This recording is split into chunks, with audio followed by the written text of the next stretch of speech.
Só que agora Deus dá uma ordem diferente para Josué. Ele deveria saquear a cidade. Ele deveria agora pegar as coisas de comer, as coisas que tinham valor, e trazer. Não era mais para destruir tudo, era para matar todas as pessoas, destruir a cidade, queimar, mas o que fosse aproveitável era para pegar, evitando assim que o povo novamente pecasse, que aparecesse aí um outro Acã, né? Alguém que fosse pegasse alguma coisa, tivesse necessidade e naquele momento novamente pecasse e Deus novamente fizesse com que eles perdessem a nova batalha que eles teriam que enfrentar para frente na posse daquela terra que Deus havia então lhes prometido. Então, qual é agora a estratégia de Deus? Deus dá então uma estratégia para Josué. E veja bem, apesar de Josué ser um estrategista, um general, ser acostumado agora às batalhas, mas a estratégia não é de Josué, a estratégia é de Deus. Então, quando Deus dá a estratégia para uma luta, essa luta já está ganha, né? Se Deus está com o povo de Israel e ainda dá uma estratégia, então a luta está praticamente ganha. Então Deus dá uma estratégia para Josué. Diz para eles: olha, você vai pegar uma parte do povo e vai colocar ao norte, então, da cidade de Ai. E outra parte vai pela frente da cidade. Você vai armar então emboscadas à cidade. Isso que Josué fez. Josué separou 30.000 homens, os melhores que ele tinha, colocou ao norte da cidade e disse para eles: olha, espere a minha ordem. E ele, juntamente com o grosso do exército, né, nós sabemos que o exército de Israel era composto aí por cerca de 600.000 que puxavam da espada de 20 anos para cima. Então, era muita gente. Então Josué, com o restante dos soldados, veio pela frente da cidade. E o que aconteceu? Quando Josué veio pela frente, então ele deve ter mandado, deu um sinal, algum fogo aceso, uma flecha para cima, com fogo, alguma coisa. Deu sinal para quem estava lá atrás da cidade. E eles então, quando a cidade de Ai saiu com seu exército para matar Josué, para enfrentar Josué e o seu exército, Josué recuou juntamente com seus soldados. Fugiram. Deram a ideia para aqueles soldados da cidade de Ai que estavam fugindo, como aqueles quase 3.000 fugiram antes. E eles correram e se dispersaram, separaram em pequenos grupos e cada um correu para um lado. E o sinal então foi dado para aqueles 30.000 que entraram na cidade pelo norte, mataram todos que acharam pela frente, queimaram a cidade, tiraram as coisas que se aproveitavam. Quando o exército de Ai olhou para trás, viu que a cidade estava então sendo destruída.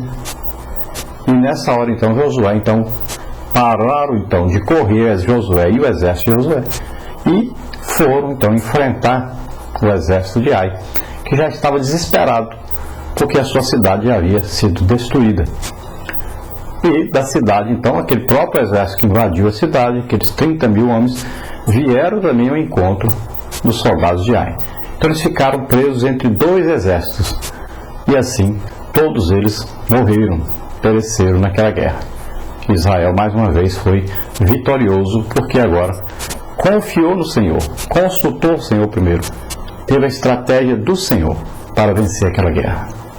Na nossa vida, na nossa caminhada espiritual também é assim. Nós temos inimigos, os inimigos são Satanás e os seus demônios. A nossa luta é contra espíritos, né? Contra as potestades, os demônios que são comandados por Satanás. Nós não lutamos contra pessoas humanamente. Nossa luta é contra os demônios que entram nas pessoas e fazem com que eles fiquem cegos para as coisas de Deus. Fazem até com que eles combatam contra as coisas de Deus. Então nós temos que orar, nós temos que jejuar, nós temos que ler a Bíblia, temos que pregar o Evangelho E a nossa grande arma é o nome de Jesus. Diante do nome de Jesus, os demônios fogem. Assim como Josué, naquele dia, levantou a sua lança para cima, como fez Moisés antes, naquela luta contra os amalequitas. Moisés levantou o cajado enquanto o povo lutava. Josué era o general.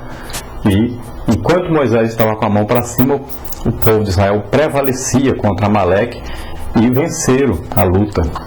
Até foi preciso colocar uma pedra debaixo do braço de Moisés para ficar com a mão para cima. Josué também levantou a sua lança, e enquanto a lança estava levantada, o povo de Israel prevaleceu, e ele não abaixou a mão até que todo o exército de Ai fosse derrotado. Assim também a espada do Espírito é nossa arma, que é a palavra de Deus, a Bíblia. Você levante essa palavra, ou seja, coloque essa palavra no seu coração, no seu entendimento. É com essa palavra que nós vencemos a luta contra os demônios, contra Satanás e seus demônios. É com a palavra de Deus, a espada do Espírito, porque essa palavra, o Evangelho pregado, o Espírito toma essa palavra, leva de encontro às pessoas e convence-os do pecado, da justiça e do juízo, e eles então se convertem. Então, esses soldados inimigos são vencidos, os demônios fogem da palavra de Deus, do poder do Espírito Santo, que vem junto com a palavra na pregação do Evangelho. E essas pessoas então morrem para o seu passado, morrem para o pecado, nascem de novo, nascem no reino de Deus, morrem para o reino de Satanás, morrem para o reino das trevas e nascem no reino da luz, no reino de Deus.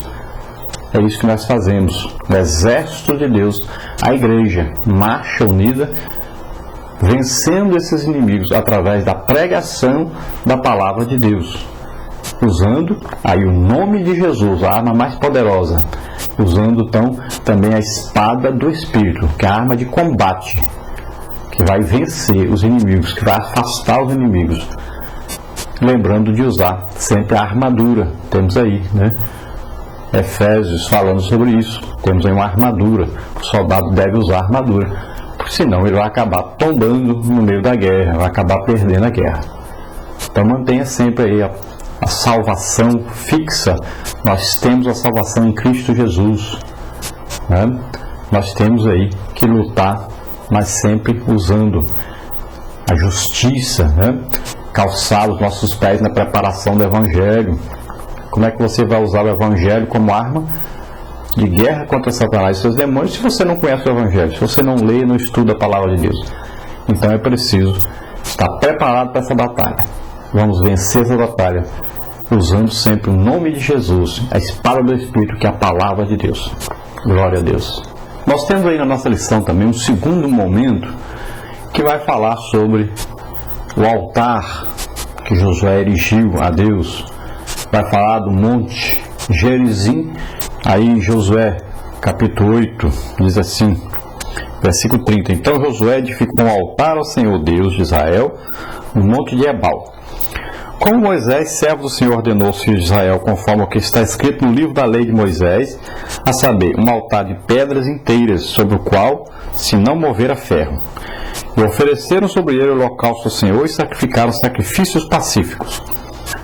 Então veja bem, como Moisés já tinha ordenado que quando eles entrassem na terra eles deveriam edificar um altar ao Senhor, Josué, cumprindo agora essa ordem, obedecendo essa ordem, ele faz então um altar, que poderia ser feito coisas assim como quebrar as pedras, fazer bem feito, mas Deus proibiu. Era para fazer um altar então de terra, com pedras, mas sem tocar nele o buril. Então não poderia cortar aquelas pedras. Era uma coisa rústica, era um altar humano feito em homenagem a Deus, oferecendo sacrifícios de animais a Deus, como agradecimento, como louvor e adoração a Deus.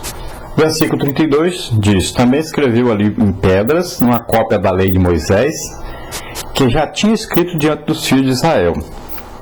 E todo Israel, com seus anciãos, e os seus príncipes e os seus juízes, estavam de uma e outra banda da arca, perante os sacerdotes levitas que levavam a arca do concerto do Senhor. Assim, estrangeiros como naturais, metade deles em frente do monte Gerizim, e a outra metade em frente do Monte Ebal, como Moisés, servo do Senhor, ordenara para abençoar primeiramente o povo de Israel. E depois, então, ele leu em alta voz todas as palavras da lei, a bênção e a maldição, conforme a tudo que está escrito no livro da lei. Palavra nenhuma houve de tudo que Moisés ordenara que Josué não lesse perante toda a congregação de Israel, e das mulheres, dos meninos e dos estrangeiros que andavam no meio deles. Então, o povo de Israel não era apenas israelita, muita gente que tinha vindo também